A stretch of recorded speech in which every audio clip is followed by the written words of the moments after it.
Dear Papa Dudut, sa lahat po ng mga nakatutok ngayon, huwag kalimutan na mag-like, mag-share, at mag-subscribe. Magandang araw po sa inyong lahat, Papa Dudut, at sa mga nakikinig ngayon. Itago nyo na lamang po ako sa pangalang Rene, 38 years old, taga Bulacan at nagtatrabaho sa isang bangko. Napasulat ako dito, hindi lamang para magdrama sa araw na ito, kung hindi ay para makapag-iwan din ng aral. Ang kwento ko sa mga taong minsan ay naging kagaya ko. Kung ano man ang ibig sabihin ng kagaya ko, ay malalaman ninyo rin sa iba pang parte nitong sulat ko. Ako ang tipo ng lalaki na pagdating sa relasyon ay palaging seryoso, Papa Dudut. Kaya nga, ilang beses lamang ako nagkaroon ng girlfriend noon kasi pihikan din talaga ako sa babae. Minsan lang talaga ay nakakainis yung pagiging wrong timing ng pagtibok ng puso ko.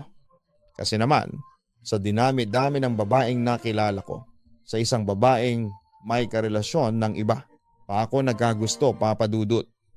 Bakit pala wala kang sundo ngayon? Tanong ko sa katrabaho ko na si Liza, na noon ay nakasakay ng kotse. Napansin mo rin pala, nag-away kasi kami ng boyfriend ko. Kaya ayon, hindi na naman ako sinundo, tugon niya. So kapag nag-aaway kayo, hindi ka talaga niya sinusundo? Tanong ko ulit, na bahagya niyang ikinatawa. Parang ganun na nga. Kailangan na suyuin ko muna siya para kausapin niya ulit ako, tugon niya. Ano bang pinag-awayan ninyo at kailangan na ikaw pa ang sumuyo sa kanya? Kung okay lang naman, naitanong ko yon. Pero kung ayaw mong sagutin, ay ayos lang din naman sa akin. Pag-uusisa ko. Okay lang yon. Lagi naman talaga kami nag-aaway ng boyfriend ko. 60th birthday kasi ni Mama last Sunday. Medyo malaking celebration yon. At dapat na magkasama kaming pupunta sa bahay. Kaya lang ay hindi siya dumating kasi nag-aya raw ng basketball. Yung mga kababata niya, pagkukwento pa ni Liza. Ibig sabihin, mas pinili niya na sumama na lamang sa basketball game na yon kesa pumunta sa usapan ninyo? Muling tanong ko.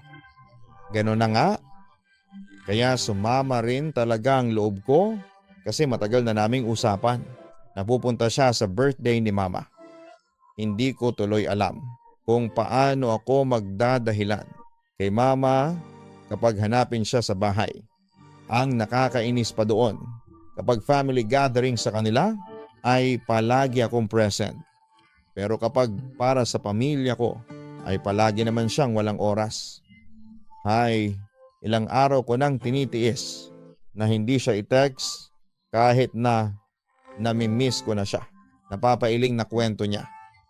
Yung boyfriend mo naman pala ang may kasalanan. Kung bakit kayo nag-away? Bakit kailangan na ikaw pang manuyo sa kanya? Tanong ko ulit. Kasi ganun siya. Hindi siya ang gumagawa ng first move para magkabati kaming dalawa. Makikipagmatigasan pa talaga yon sa akin. Hanggang sa ako na lamang din ang sumuko sa huli. Ano ba yan? Ang lungkot naman ang topic natin. Ikaw ba rin Kumusta naman ang love life mo ngayon? Pagbabalik tanong niya. Wala akong girlfriend, Liza. Nakangiting sagot ko. Oh, talaga?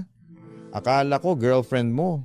Yung isang kaopisina natin na palagi mong kasama. Siya namang muling nagtanong. Si Gina? Hindi ko girlfriend yon. Palagi lang siyang nakadikit sa akin pero wala kaming relasyon. At mas lalong hindi ko siya nililigawan. Tugon ko. Okay. Akala ko talaga may relasyon kayong dalawa kasi madalas kayong magkasama. Imposible yon. Kasi may iba akong gusto.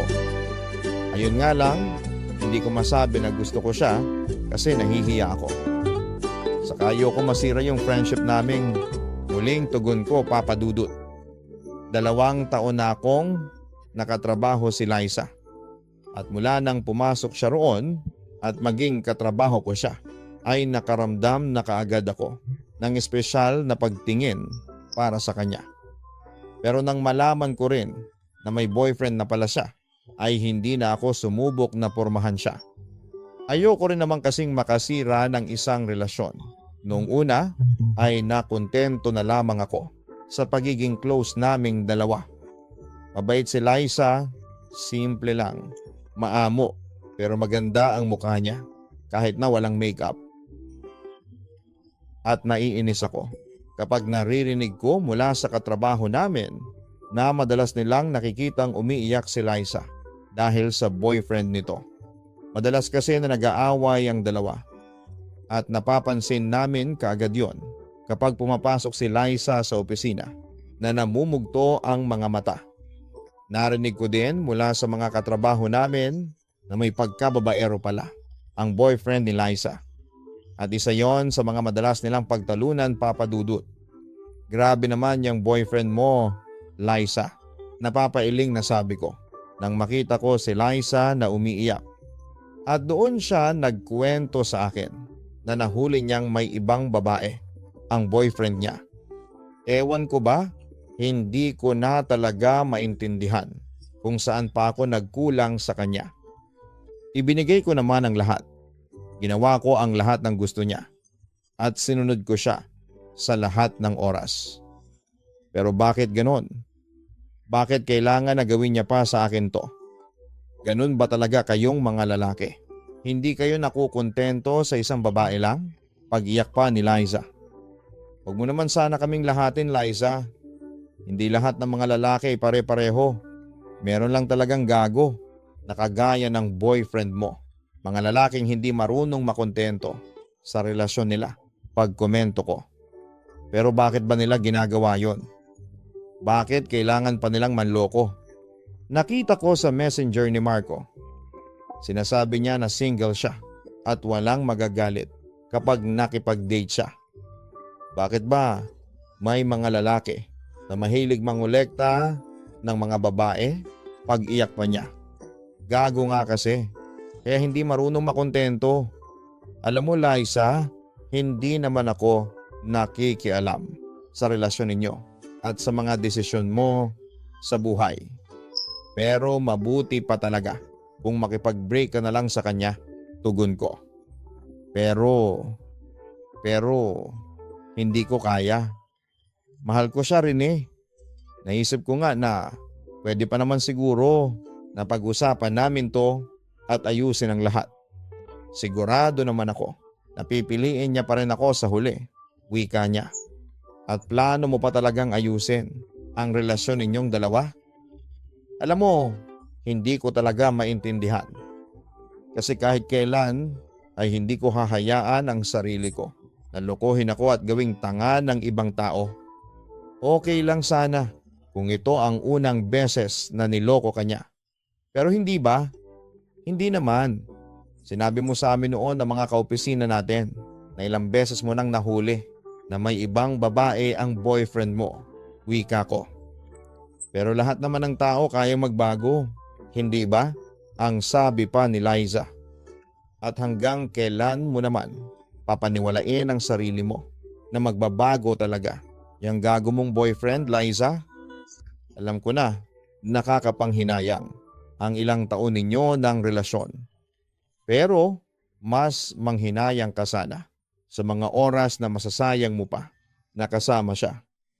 Tandaan mo, hindi ka pinanganak ng mama mo para paulit-ulit na lokohin at gawing tanga ng isang lalaki. Payo ko sa kanya. Aray, ang sakit naman ng mga sinabi mo, tura niya. Pasensya na, hindi na ako nakapagpreno masyado. Ayoko lang kasi na patuloy mo pang gawing kawawa ang sarili mo. Maganda ka, Liza. Mabait ka pa at sigurado ako na may iba pang magkakagusto sa'yo. Yung lalaki na kaya kang alagaan at mahalin ng totoo. At yung papahalagahan ang relasyon at pagmamahal mo para sa kanya. Dagdag ko pa, Papa Dudut. Pagkatapos ng mga sinabi at payo kong yon kay Liza, ay halos umiyak siya at nagpasalamat sa akin. Yumakap nga siya noon at sinabi na maswerte siya, na may isa siyang kaopisina at kaibigan na kagaya ko. Sinabi ko naman sa kanya na basta kailangan niya ng tulong, payo at makakausap ay palagi niya akong maaasahan, na palagi akong magbibigay ng oras para sa kanya. Sa totoo lang, Papa Dudut, ay nagsisimula na ring lumalim ang espesyal na pagtingin na meron ako para kay Liza. Lalo na noong nakita ko kung paano siya magmahal at kung paano siya nagpapakatanga sa lalaking hindi naman siya pinapahalagahan. Hindi naman sa ganon ang tipo ko ng babae. Sadyang humanga lang ako sa katatagan niya at sa pagmamahal niya para sa boyfriend niya noon na si Marco. Kaya nga, naisip ko na napakaswerte ng boyfriend ni Liza. At hiniling ko rin na sana hindi na sila magkaayos pang muli, Papa Dudut. Alam ko na may pag-asa ako sa part na gusto ko nang tuluyan nang matapos ang relasyon ni Liza at Marco. Pero kasi ayoko na talagang bumalik pa sa lalaking yon, si Liza. Hindi niya deserve na ilang beses lokohin at saktan. Kaya lihim akong natuwa nang malaman ko na nag-decide na si Liza na tapusin ang lahat sa kanila ng manloloko niyang boyfriend. Doon kami mas lalong naging close ni Liza at marami pa akong nalaman tungkol sa kanya. At mas nakilala ko pa siya. Dahilan yon para mas lalo ko rin siyang magustuhan. Hindi nga nagtagal at naglakas ng loob rin akong manligaw sa kanya. At ginawa ko ang lahat para makuha ko ang tiwala at pagmamahal niya. Pinakita at pinaramdam ko sa kanya na hindi ko siya sasaktan, na mas mamahalin ko pa siya sa paglipas ng mga araw. Hanggang sa lumipas ang ilang buwan ng panliligaw ko at sinagot na rin ako ni Liza, Papa Dudut. Naging maayos naman ang unang mga buwan ng relasyon namin hanggang sa mapansin ko ang pagiging selosa niya. Kagaya na nga ng minsan, nasa kotse kami at bigla niya lamang akong inaway dahil sa isang kaopisina ko na nagchat nga sa akin. Liza, kumalma ka na lang muna. Wala naman kasi akong ginagawang masama, magpapakalma ko kay Liza. Nang bigla na lamang siyang sumigaw. Wala, pero nagchat-chat ka doon sa Gina na yon. Akala mo hindi ko alam. Yung mga ganyang galawan mo, Rene. Na kapag alam niyang nakauwi ka na, ay saka kayo nagtatawagan na dalawa. Hindi ba? Sa kasamaang palad, nahahati tuloy ang atensyon ko sa pagmamaneho at pakikipag-usap sa kanya. Liza, hindi totoo yang sinasabi mo. Hindi kita niloloko. Wala kaming ganyan na ginagawa ni Gina. Kaya lang naman siguro siya nagchat kung nakauwi na ako kasi baka may itatanong siya tungkol sa papers na tinatrabaho namin kanina. Paliwanag ko. Papers daw? Sabihin mo, pareho ninyong tinatrabaho ang isa't isa? Manloloko ka. Manloloko ka. Manloloko ka. Sigaw niya. Kasunod ang paghampa sa akin. Aray naman, Liza. Ano ba? Nagdadrive ako. Baka maaksidente tayo. Wika ko. Ang sabi mo hindi mo ako lolokohin. Pero ano yung ginawa mo sa akin? Manloloko ka rin, Rene. Manloloko ka. Paghahampas pa niya sa akin. Isang malaking truck ang muntik na naming mabangga kung hindi ko lang kagad na itabi ang sasakyan. Doon na nagsimulang mahimasmasan si Liza. Mabuti na lang talaga at walang masyadong sasakyan sa kalsada. Dahil kung hindi, baka tuluyan na kaming naaksidente. Doon ko pinaliwanag sa kanya na wala naman talagang mali. Yung chat na yon sa akin ni Gina ay tungkol lamang sa trabaho. Ang gusto niyang sabihin sa akin, Papa Dudut. Isa rin sa mga naging issue ko talaga sa relasyon namin ni Liza noon ay yung pagiging selosa o tamang hinala niya. Noong una ay naisip ko na normal lamang yon dahil galing siya sa isang relasyon na nasira dahil sa panloloko. Kaya lang, habang tumatagal, ay mas lalo siyang lumalala. Halos karamihan sa mga babaeng kaopisina namin na kumakausap sa akin ay pinagseselosan niya. At may mga oras na nasasaktan na niya ako ng pisikal. Pero dahil mahal ko siya, pilit ko na lamang siyang inunawa, Papa Dudut. Buntis ka, Liza. Magiging tatay na ako. Naluluhang tanong ko nang ipakita sa akin ni Liza ang pregnancy test kit na may 2 guhit na pula. Oo, 2 linggo na kasi akong delayed kaya nag-test na ako kanina. At positive ang lumabas na resulta, magiging tatay ka na, Rene. Magiging mga magulang na tayong 2. Natutuwang sabi pa ni Liza. Grabe, hindi ako makapaniwala. Magiging tatay na talaga ako. Magiging tatay na ako, Liza. Hay, pangako, pakakasalan kita sa lalong madaling panahon. At sisimulan na natin ang isang masayang pamilya. Ikaw, ako, at ang magiging anak natin. Mamahalin ko kayo ng sobra. Magiging mabuti akong asawa at tatay sa inyo ng anak natin. Pangako ko yan sa'yo at tutuparin ko ang lahat ng yan, Liza. Naiiyak na wika ko, Papa Dudut. Hindi ako makapaniwala nang sabihin sa akin ni Liza ang tungkol sa ipinagbubuntis niya. Sobrang saya ko talaga noon na para bang halos sasabog na ang dibdib ko. Ganon talaga siguro kapag nalaman mo sa unang pagkakataon na magiging isang ganap na magulang ka na, ay walang mapaglagyan ng tuwa na mararamdaman mo, Papa Dudut, sa sarili ko. Bonus pa na si Liza na talaga ang babaeng gusto kong makasama sa panghabang buhay. Kumbaga, siya na talaga ang babaeng gusto kong pakasalan at maging nanay ng mga anak ko. Kahit halos mag-1 taon pa lamang ang relasyon namin, ay sigurado na ako sa nararamdaman ko para sa kanya. Binanggit ko naman kanina na palagi akong seryoso pagdating sa mga nakakarelasyon ko. At sa mga panahon na yon ay si Liza ang pinakaseryoso ko sa lahat. Sa kanya ko lang nakita ang sarili ko na lumagay sa tahimik na buhay. Sa kanya ko lang naramdaman yung sobrang tibok ng puso ko. Lalo na sa tuwing sama kaming 2 na bumuo ng mga pangarap namin, Papa Dudut. Pagkatapos kong samahan si Liza na makapagpa-check up sa doktor, ay kaagad naming pinlano ang kasal naming 2. Yun din kasi ang gusto ng mga magulang ni Liza na makasal kami bago siya manganak. Wala namang naging tutol sa pamilya ko kasi nasa tamang edad na kami. At pagkatapos lang ng 1 buwan ng preparasyon ay nagpakasal na kami sa huwes. Simpleng kasalan pero sobrang saya. Alaalang kahit kailan ay hindi ko makakalimutan. Lalo na nga nang magsama na kami sa isang bahay ng misis ko. Kahit palagi namang kaming magkasama at nagkikita sa trabaho, ay iba pa rin pala yung kasama ko na siya sa bahay bilang asawa ko. Sobrang gaan at sarap sa pakiramdam.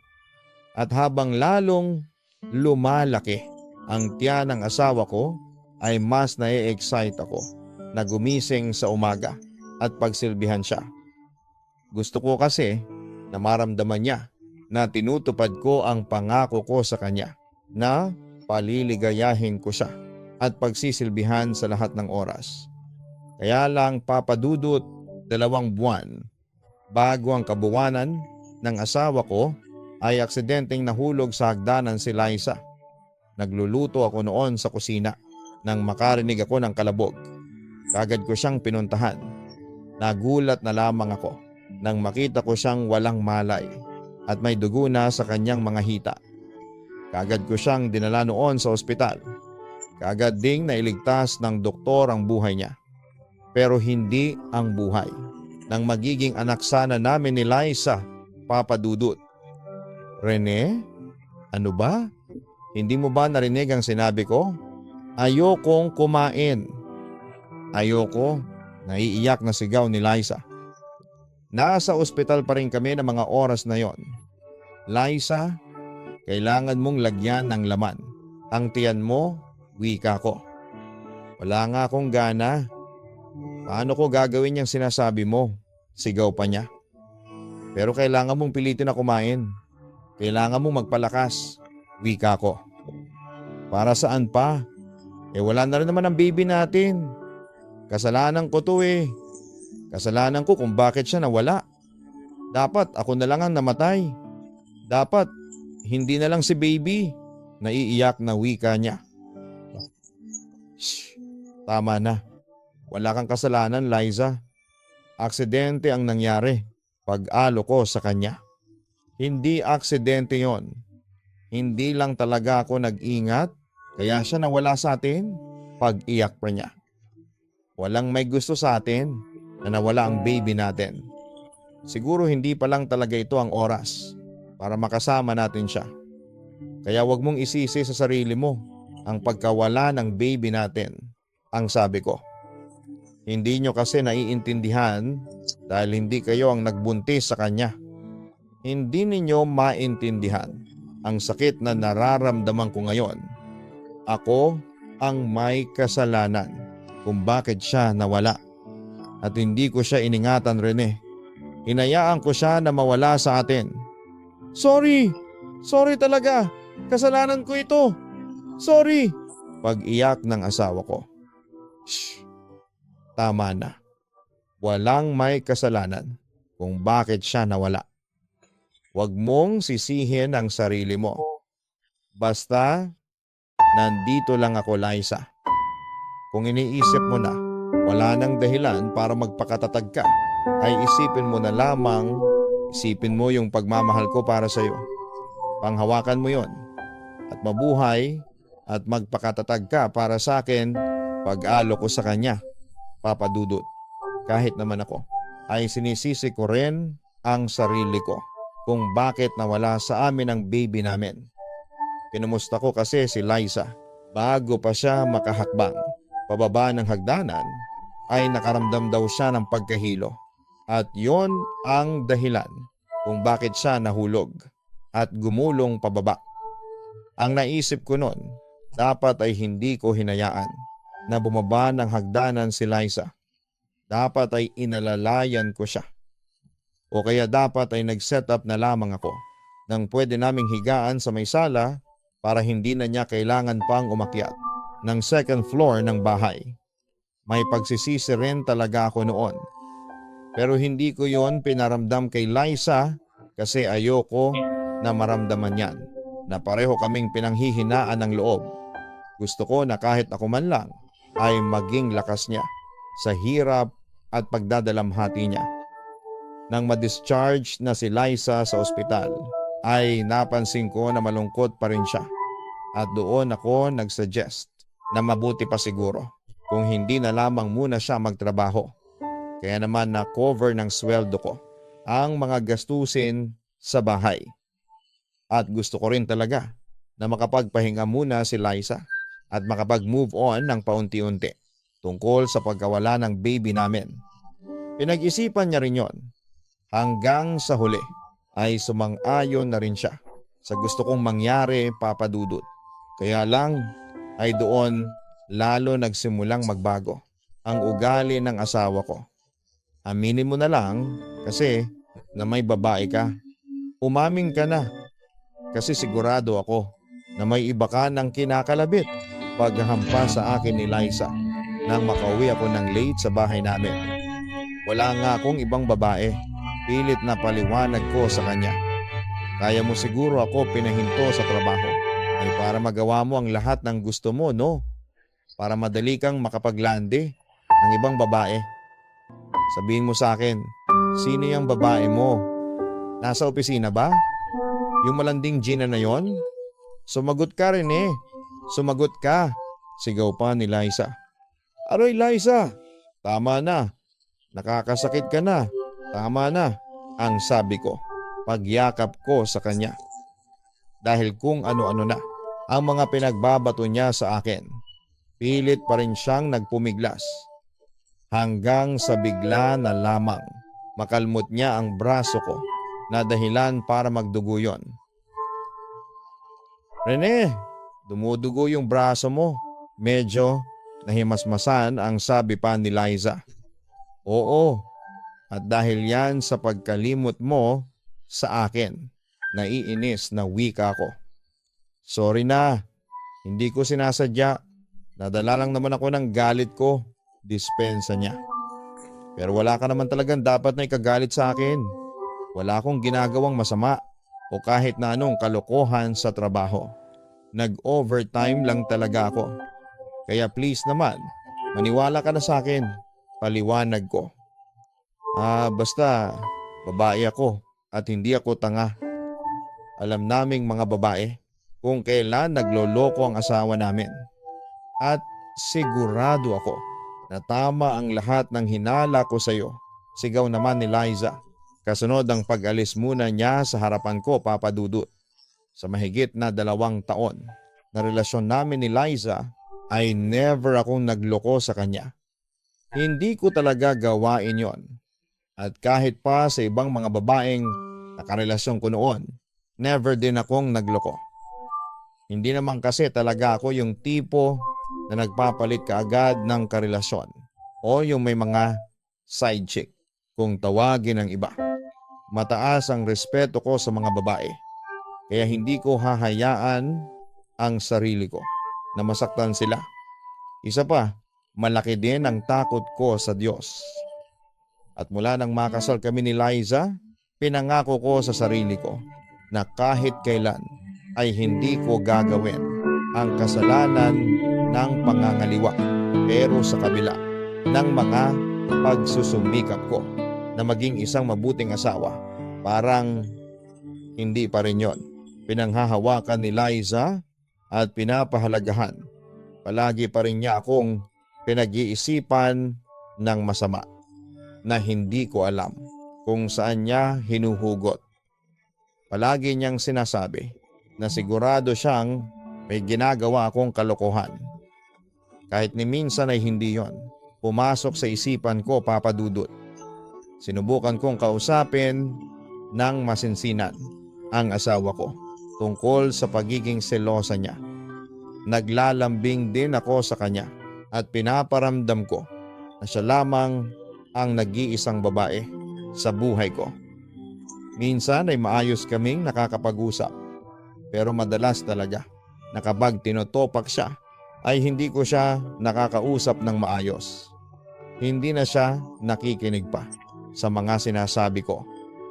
Naging madalas din tuloy talaga ang pagtatalo naming dalawa. Naging madalas din ang pananakit niya sa akin ng pisikal.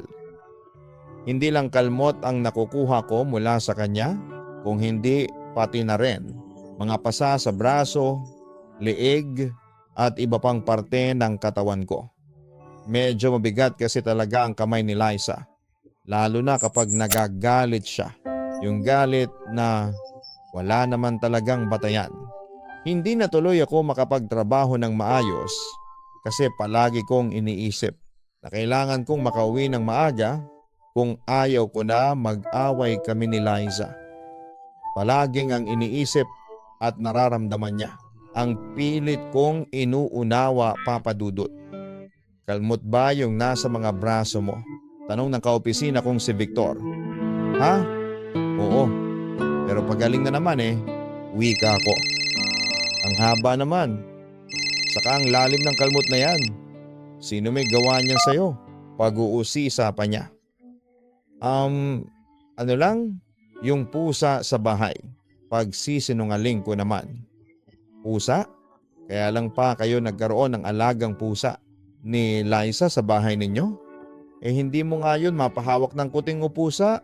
Natatawang turan pa niya. May dumadayo kasing pusa sa may labas ng bahay namin. Madalas ko siyang pinapakain. Tapos isang araw, ayun bigla na lang akong kinalmot. Ang wika ko naman. Rene, ako pa ba naman ang pagsisinungalingan mo? Kilala na kita. Kaya sabihin mo na sa akin ang totoo. Si Liza ang may gawa ng kalmot na yan sa'yo, no? Ang wika pa ni Victor. Sige na nga, aaminin ko na. Oo, pero hindi niya naman sinasadya. Hindi sinasadya. Pati na yung mga pasa yan sa leeg at kabilang braso mo. Alam mo, Rene, hindi na tama yung ginagawa ng asawa mo sa'yo. Huwag mong hayaan. Nasaktan ka niya ng ganyan, ang payo pa ni Victor. Ganoon naman siguro talaga ang mga babae kapag nagsiselos. Hindi napipigilan ang sarili nila. Iniintindi ko na lang siya bilang asawa ko, wika ko naman. Oo, may responsibilidad tayong mga mister. Naintindihin ang init ng ulo o pagsiselos ng misis natin. Pero hindi kasama sa responsibilidad na yon ang maging punching bag nila. Hindi ko naman sinasabi na hiwalayan mo na si Liza. Pero sana ay kausapin mo siya tungkol sa bagay na yan. Hindi pwede na palagi ka na lang niyang sinasaktan ng ganyan, Rene. Dagdag pa ni Victor, papadudot. Hindi ko na naitago pa sa mga kaibigan o kaopisina ko ang ilang mga kalmot o pasa na meron ako sa tuwing nagtatalo kami ni Liza. Pero hindi ko sinasabi sa kanila na si Liza ang may gawa noon. Dahil ayoko rin naman na mag-iba ang pagtingin nila sa asawa ko. Palaging kung ano-anong dahilan na lamang ang sinasabi ko sa kanila. Pero dahil kailangan ko rin ng kausap sa kaibigan at kaopisina ko lang na si Victor, sinabi ang katotohanan. Sa kanya lang din ako nakakapagkwento ng problema ko sa bahay namin ni Liza. Mas matanda kasi siya sa akin ng ilang taon. May asawa at 2 anak na rin. Kaya halos kuya na rin ang turing ko sa kanya. Mahusay rin siyang magpayo, lalo na kung usaping pamilya o buhay may asawa ang topic. Ayun nga lang, ang hirap ding i-apply ang mga payo niya sa sarili ko o sa buhay mag-asawa namin ni Liza, papadudot. Pero lahat naman ng pasensya natin ay palaging may hangganan. At dumating na nga ako sa punto na yon. Ang bigla na lamang akong sugurin ni Liza sa loob ng banyo habang naliligo ako. Dahil nakita niya raw na may chat ako sa ibang babae sa laptop ko na tungkol sa resort na binubuk ko. Doon niya ako muling pinaghahampas at pinagkakalmot. Ano ba yan? Nasasaktan na ako, Liza. Tama na, tama na. Hindi ko na napigilang sumigaw sa kanya. Bakit mo ako sinisigawan? Sasampalin mo ako? O sige, bugbugin mo na ako kung gusto mo. Dahil wala nang masasakit pa sa ginawa mong panloloko sa akin. Saktan mo na ako, Rene. Saktan mo na ako. Mag-iyak pa ni Liza. Hindi kita magagawang saktan dahil mahal na mahal kita. Ako ba? Mahal mo ba talaga ako, Liza? Kasi kung oo, bakit palagi mo na lang ako sinasaktan? Bakit palagi mo na lang akong pinag-iisipan ng masama? Tanong ko sa kanya. Dahil takot ako na mawala ka sa akin. Ayoko mag-isa. Ayoko nang maiwan. Naiiyak na, sagot niya. Pero hindi mangyayari yon. Hindi kita iiwanan. Kaya hindi ako mawawala sa'yo. Ikaw lang ang mahal ko eh. Wika ko.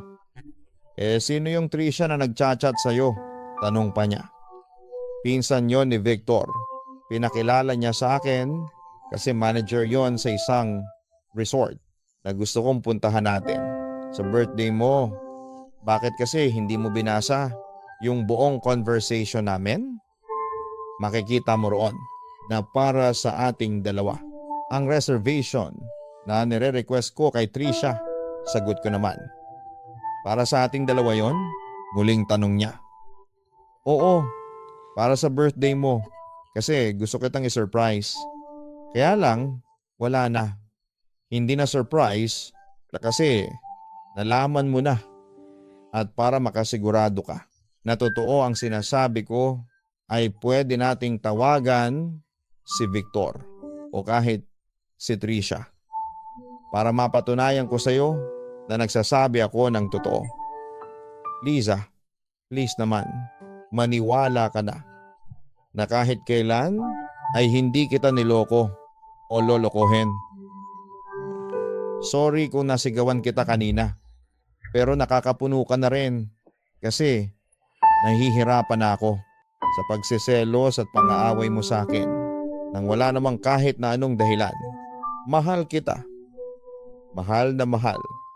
Kaya sana'y huwag mong hayaan na magkasira tayo dahil lang sa mga bagay na tumatakbo diyan sa isipan mo na hindi naman talaga totoo. Pakiusap ko sa kanya, Papa Dudut. Nakita ko naman na nagsisisi rin si Liza dahil sa mga pang-aaway na ginawa niya sa akin. Lalo na sa mga naging pananakit niya. Paulit-ulit kong sinasabi sa kanya na mahal ko siya at kahit kailan ay hindi ko siya lolokohin. Sinabi ko na tutuparin ko ang pangako ko sa araw ng kasal namin na siya lang ang nag-iisang babae na mamahalin ko. At para sa peace of mind na rin niya ay tinawagan na namin ang pinsan ni Victor na si Trisha para sabihin kay Liza na totoo ang mga pinapaliwanag ko sa kanya.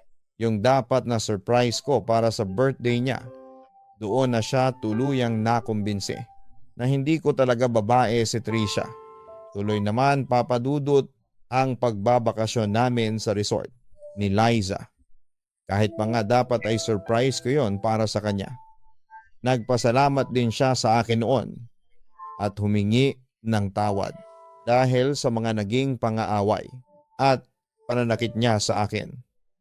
Doon ko naramdaman na kahit paano ay bumalik na ang totoong sigla ng asawa ko. At nang matapos ang bakasyon na yon ay naging maaliwalas na rin ang mukha niya kahit papaano. Kaya lang may mga oras pa rin talaga na bigla na lamang pumapasok sa isipan niya ang takot na baka lokohin ko siya at ipagpalit sa iba. Doon na ako nag-decide na kausapin at kumbinsihin siya na magpatingin sa isang espesyalista. Noong una ay ayaw pa niya, pero kalaunan ay sumang-ayon na rin siya. At doon namin nalaman na may pinagdadaanan pala siya, postpartum depression. Nakuha niya yon mula nang mamatay ang anak namin. At nang malaman ko yon ay mas lalo kong ginawang triple ang pagmamahal at pag-aalaga ko sa asawa ko.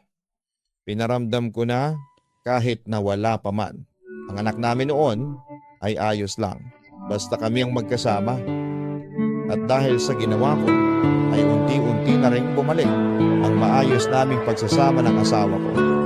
Ilang taon na rin. Wala nang ganung pangyayari sa buhay namin. Ngayon ay masaya pa rin kami ni Liza kasama ang dalawa naming anak. Hindi ko na siya pinabalik pa sa pagtatrabaho at nag-focus na lamang si Liza sa pag-aalaga sa mga bata. Ang mga anak namin ang palagi kong dahilan para magsumikap sa pagtatrabaho, Papa Dudut. Salamat po sa pagbibigay ng oras na basahin itong sulat ko. Dito ko na rin po tatapusin. Lubos na gumagalang, Rene. Maraming salamat, Rene, sa pagbabahagi mo ng iyong kwento, ng kwento ninyo ni Liza. Hindi talaga madali para sa isang inang mawalan ng anak. Patim na ang pagdaanan ang mga ganitong klase ng depresyon. Mahirap para sa kanila ang malampasan yon. Pero buti na lang at nakabangon muli si Liza dahil na rin sa presensya mo sa buhay niya, Rene. Nakakatuwa kasi hindi mo siya binitawan. Kahit maraming oras noon na nasasaktan ka na, mas iniintindi at minahal mo pa rin siya. Kaya yon ang nakikita kong dahilan. Kaya kayo patuloy na ginagabayan at pinagpapala ng puong may kapal, mga kastorya. sa isang relasyon ay kailanman ay hindi naging tama ang manakit tayo ng pisikal ng isang tao. Ano pa man ang maging kasalanan niya, lahat naman ay pwedeng madaan sa mabuting usapan. Kung hindi man maayos ang relasyon, at least hindi yon tuluyang masisira ng isang pagtatalong may pagsasakitan. Kaya tandaan natin na importante sa relasyon ang pagmamahal at respeto sa bawat isa. Napansin po ng inyong si Papa Dudut na kalahati po ng mga viewers natin ay hindi pa nakasubscribe. Kaya ano pang hinihintay ninyo? Pindutin na ang subscribe button. Maraming salamat po sa inyong lahat.